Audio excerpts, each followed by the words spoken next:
Hola, I am Gaming Samurai, and today I'll be doing my first reaction video to FritangaPlays. They just hit the 100 subscribers. Please go like and subscribe to them if you haven't already.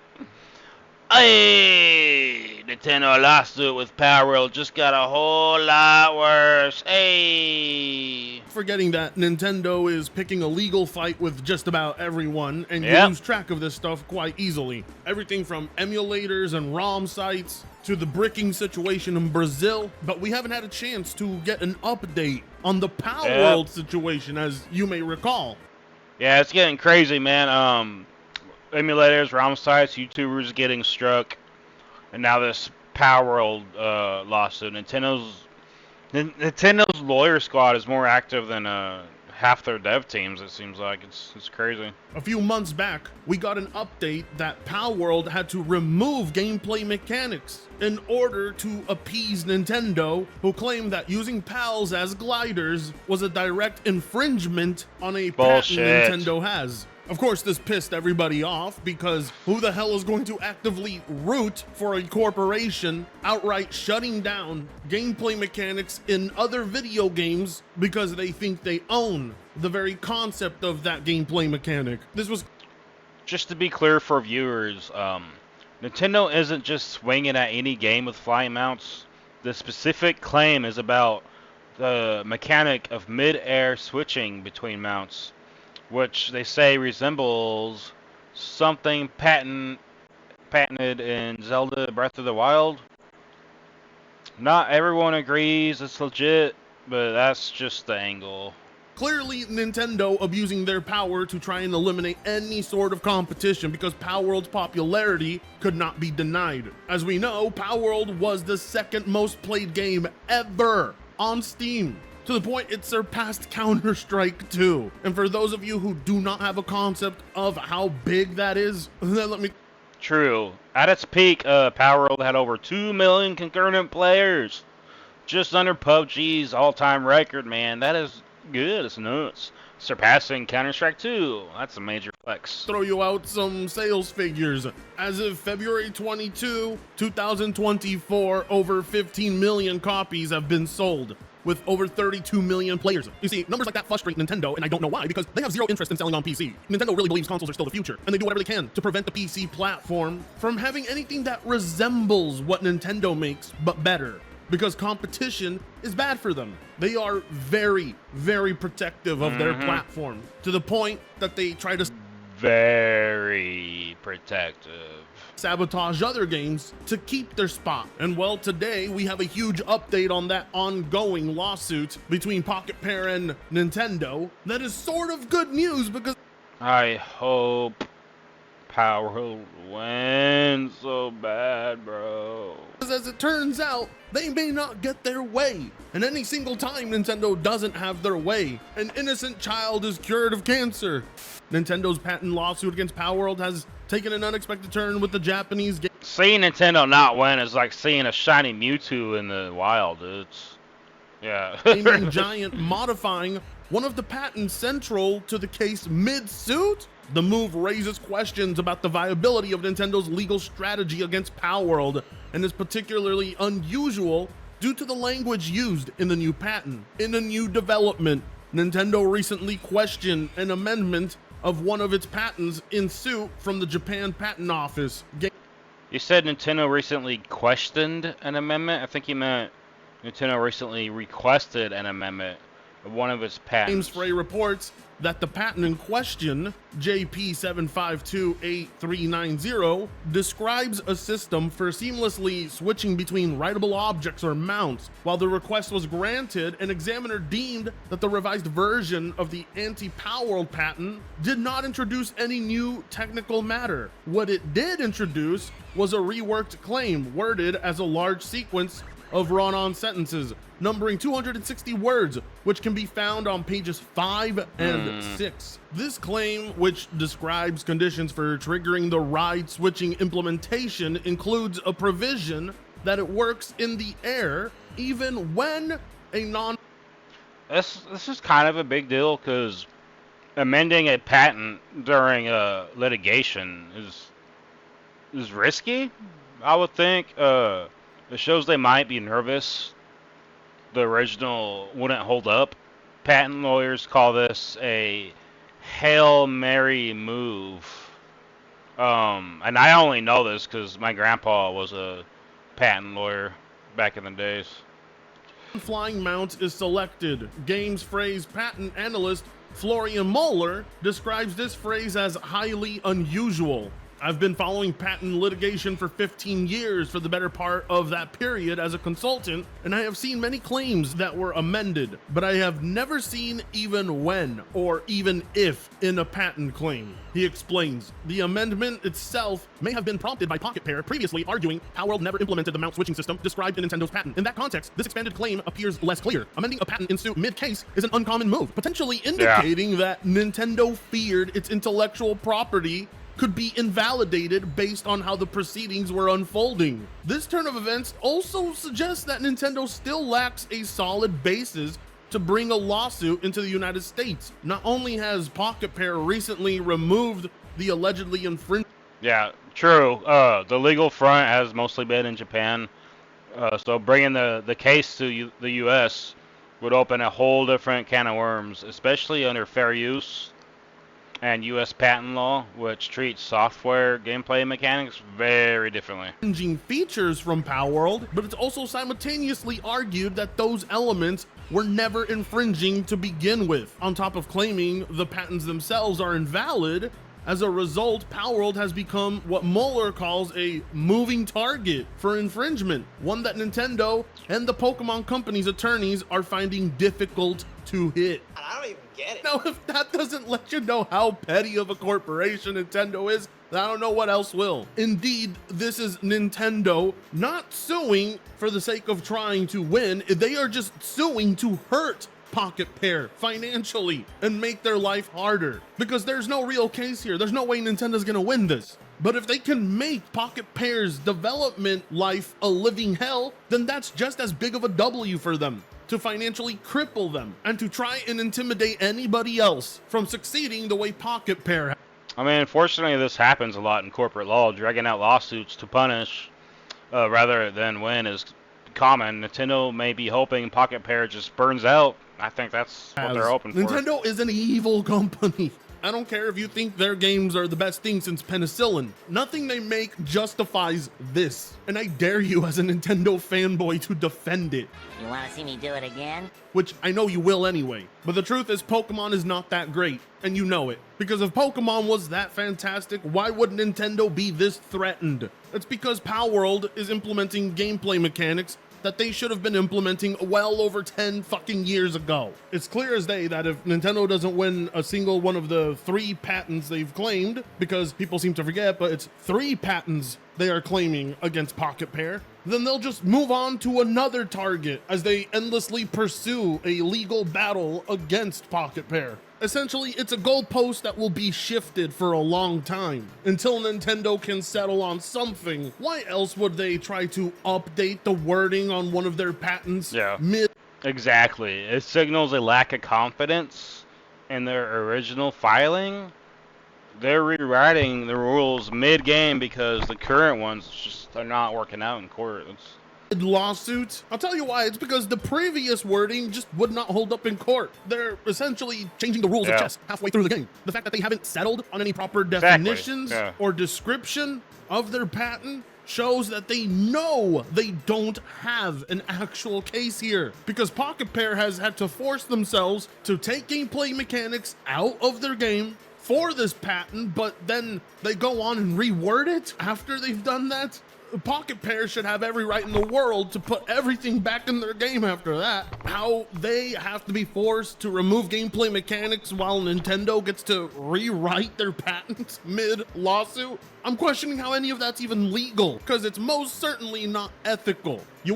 I mean, technically yes, but reintroducing removed mechanics might trigger fresh legal action, I would think.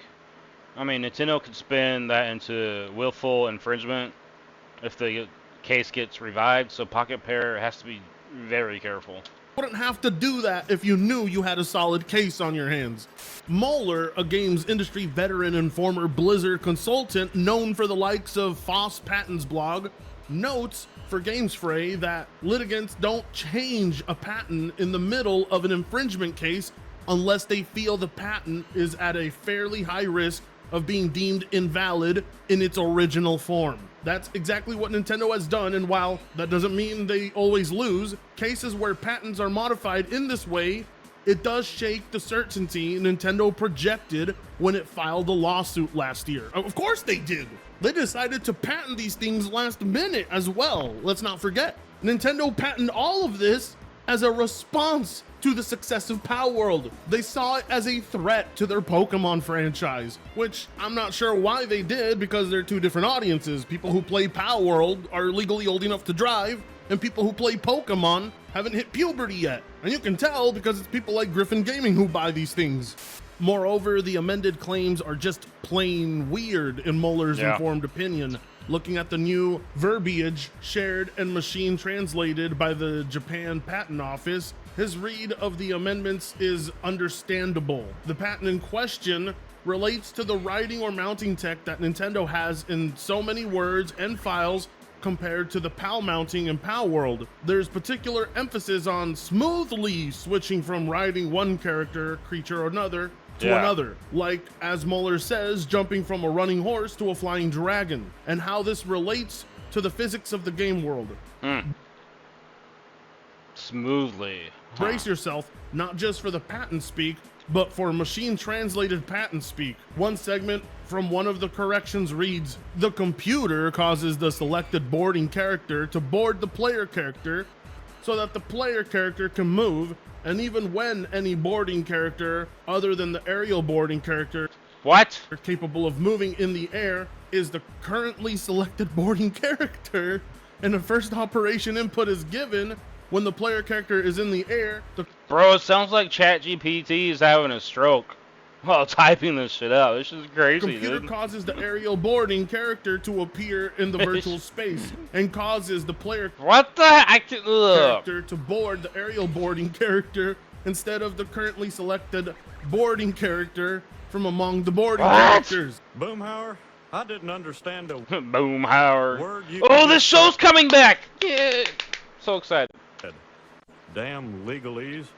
Let me tell you, you're boring this character reading this right now. Indeed, what Mueller says is true. This is worded in such a strange way that really specifies the exact patenting. And from what I'm gathering here, it has all entirely to do with how seamless and smooth it is, just like Mueller pointed out. Because so many games do this. The ability to mount and mount freely. You said mount. Yes, this freedom exists in several other games. Yeah, buddy. But it seems the problem Nintendo has with them is how well they get it to transition. Specifically, the ability of being able to throw out another PAL that you mount in the air while you're on a PAL mounted on the ground, and then being able to switch to that one that you just threw out in the air. Look, I can't even begin to pretend to understand patent language. That does sound pretty unique when combined with seamless transitions. It's not just gliding, it's switching mounts mid-air with physics intact. That nuance might be why Nintendo is leaning in so hard here, I would think so. I'm sure in a lot of cases like this, the specifications are oftentimes narrowed down to their most descriptive detail possible to swing the smallest technicalities in their favor. But in this case, this more complex language is all done because of a rework to the patenting. The labored specificity and complexity of the example, coupled with the "even when" wording in the second clause of the snippet, gave Mahler a pause. He described the wording as extremely contorted, trying to complicate things for the purpose of putting up a huge smokescreen. Also zeroing in on the use of "even," dubbed to emphatic and subjective for patent claims. He says the amended claim is almost a Hail Mary, a desperate attempt to win by doing something odd. However, presiding judge Motoyuki Nakashima is very experienced in patent law. Yeah, he's well respected in Japan's IP courts. From the little I know anyway, his experience makes it less likely Nintendo can just win with convoluted patent language alone. Can't be gaslighted by strange claim language. These corrections were approved, but on the grounds that they do not introduce any new technical matter. We respect Nintendo's true innovations, which are technical in nature and not game rule patents, Mueller concludes. It's just hard to make sense of what Nintendo is doing in the Palworld context, and maybe Nintendo itself is slowly but surely getting to the point where it can't make sense of it anymore. See, the best I can assume here is Nintendo's just prolonging this. It's a clear indicator that there is no confidence going forward. The sad thing here is that Nintendo doesn't even need to win in order to inflict damage on Pocket Pair because the damage has already been done. Without even having settled on anything here, the developers have already had to strip elements from their game, even without having been told to do so by any authority. Yeah, I mean, before any verdict, Pocket Pair's suffering the consequences already. It's part of the problem. Legal pressure working before a legal decision is even made, dude. The major viable threat that's left behind is if they do win, what does that mean for the rest of the gaming industry? Will it discourage anybody else from providing competition to Nintendo? Are previous games that exist right now at this moment that fall under this patent, are they also going to have to remove those gameplay mechanics, or are we solely targeting Pocket Pair? Of course, Nintendo is solely targeting Pocket Pair, because other than Pokemon, this is probably the second most popular and successful monster collecting game. Something that can finally compete in the millions of sales alongside Nintendo without Nintendo's name attached to it, with striking resemblance to a lot of the designs too. They've taken this game's success personal because they hate players having options instead of always having to turn to Nintendo and their slop-ass modern-day Pokemon titles. That same level of desperation they have to try and secure the smallest W over Pocket Pair, that energy should be matched in their desire to improve Pokemon. But instead, Game Freak is doing things like showing us the type of games they're capable of making when they aren't yeah, their games look freaking horrible, man. I 100% agree. Strictly developing for Nintendo. To project your own shortcomings onto this upcoming studio that has found success is pathetic. Having been following this case, seeing Nintendo try to change the wording on their patenting paints a company who is desperate. Yeah. It doesn't mean they have no chance of winning, but it definitely shows they're not confident. It's not a power move. It's a retreat into murky tactics, I would say. And insecure. As it stands now, it seems things are not working in their favor, if that's the measure they had to take. And that's good, because we need Nintendo to lose this, as the outcome of this lawsuit could change the direction of the industry in a negative way. Always keep in mind, 9 out of 10 times, everything that favors Nintendo hurts everyone else. That is how they choose to operate. And for that reason alone, I will not support or ever... I mean, it's probably a bit of an overstatement, but there's truth in it. Nintendo's aggressive IP protection has hurt creators, modders, fans. They often go further than they need to, and it's pretty shit. Spend a dime on them ever again. And I actually mean it, unlike everybody else, which is why you should show it by hitting like, commenting, sharing, and subscribing, if you so choose to, of course. That being said, I'll see you in the next video. Hell yeah. It's a good video. I'll leave a link to his channel in the description. I just wanted to add some stuff to his take on it. Everything seemed good to me. I didn't really have anything to say against it, but let's just hope Nintendo loses this. It's for the better of gaming in general. I'm still waiting on... I did play Palworld when it first came out, and then I'm like, dude, this game's awesome. I'm gonna wait for full release, because when a game is gonna be that good, I just want the full experience. You know, I don't want to be burned out by the time the game fully releases, you know. So, yeah, I'm waiting for that, and I'm looking forward to it. And thanks for watching, guys. I love you. By the way, I love you. By the way, I love you. By the way, I love you.